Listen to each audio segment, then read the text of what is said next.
नमस्कार, आपका स्वागत है। हमें बचपन से ही सिखाया जाता है कि किसी की मदद करना, जरूरतमंदों को दान देना या अगर कोई व्यक्ति किसी चीज को मांगे तो उसे कभी इनकार नहीं करना चाहिए। किंतु भगवान श्री कृष्ण कहते हैं कि कुछ ऐसी चीजें हैं जो आपको अपने घर से कभी किसी को नहीं देनी चाहिए, क्योंकि इन चीजों को देने से आप स्वयं ही अपने घर की सुख और समृद्धि किसी और को देने जा रहे हैं। विष्णु पुराण में कुछ ऐसी चीजों का उल्लेख मिलता है जो हमें भूल से भी दूसरों को नहीं देनी चाहिए, क्योंकि इन चीजों के साथ ही माँ लक्ष्मी घर से चली जाती है। और हम सभी जानते हैं कि हमारे जीवन में माता लक्ष्मी की उपस्थिति कितनी आवश्यक है। माता लक्ष्मी की कृपा से ही हर घर में धन, वैभव, सुख, शांति का आगमन होता है।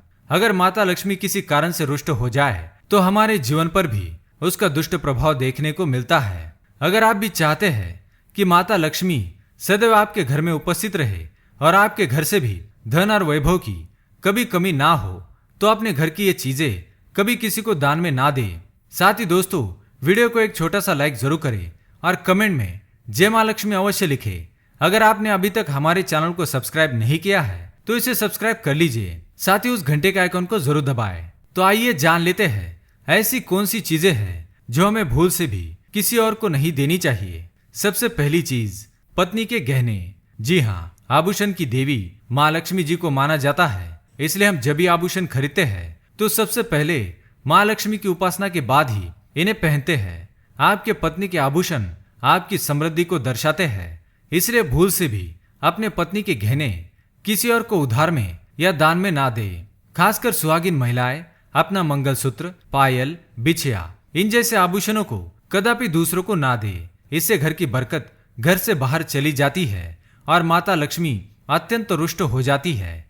इसलिए अपने घर की बरकत और सौभाग्य दोनों ही अपने पास रखे और किसी को ना दे। दूसरी चीज है झाड़ू।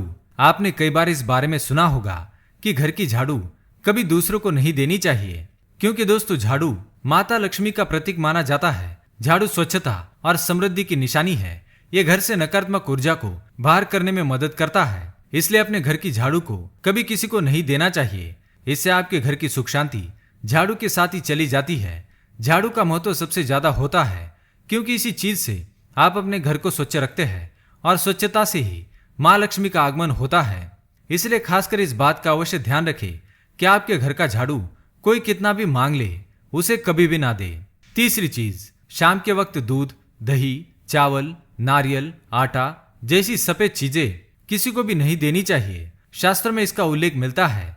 सफेद चीजों से बुरी नजर जल्दी लग जाती है, इसलिए सूरज अस्त होने के बाद अपने घर की ये वस्तुएं कदापि किसी को ना दे। अगर बहुत जरूरी हो तो आप बाजार से खरीद कर दे सकते हैं, पर अपने रसोई से उठाकर बिल्कुल भी ना दे। चौथी चीज, पैसे। वैसे माता लक्ष्मी धन की देवी है। जिस घर में धन की वृद्धि हो, मतलब माता लक्ष्मी की कृपा उस घर पर बरस रही है। इसलिए अपने घर में रखा हुआ धन आपको किसी को उधार में नहीं देना चाहिए। इसका मतलब यह है कि आपके घर की तिजोरी में रखा हुआ धन या आपकी पत्नी के पास रखा या जमा किया हुआ धन आप किसी को उधार में ना दे, और किसी त्योहार या एकादशी के दिन तो भूल से भी ना दे। इससे आपके धन वृद्धि में रुकावट आ सकती है और आपके संबंध भी फीके पड़ सकते हैं। पांचवी चीज, माँ लक्ष्मी धन की देवी, संपन्नता, वैभव करने वाली, सौभाग्य देने वाली, ममता की मूर्त के साथ अन्नपूर्णा भी है। इसलिए हम अन्न ग्रहण करने से पहले देवी को धन्यवाद अवश्य करते हैं। इसलिए रसोई घर की शुद्धता और संपन्नता भी उतनी ही आवश्यक है जितनी धन की पांचवी वस्तु है आपके रसोई घर का चकला, बेलन और तवा। जी हाँ, अपने बड़े बुजुर्गों से भी आपने सुना होगा कि तवे पर सबसे पहली रोटी माता लक्ष्मी के नाम की बनाई जाती है। इसलिए अगर आप अपने रसोई घर की ये वस्तुएं किसी को उधार या उपयोग के लिए देते हैं तो आपका भाग्य भी उनके साथ ही चला जाता है और माता लक्ष्मी को भी ये अप्रिय है। अगर आप मदद ही करना चाहते हैं तो कृपया बाजार से नई वस्तु खरीद कर दे सकते हैं, किंतु अपने रसोई घर का चकला, बेलन भूल से भी किसी को ना दे। तो दोस्तों, ये थी वो चीजें जो दूसरों को उधार में कभी नहीं देनी चाहिए। अगर यह जानकारी पसंद आई तो वीडियो को लाइक करें, कमेंट में जय मां लक्ष्मी अवश्य लिखें, साथ ही चैनल को सब्सक्राइब करें। धन्यवाद।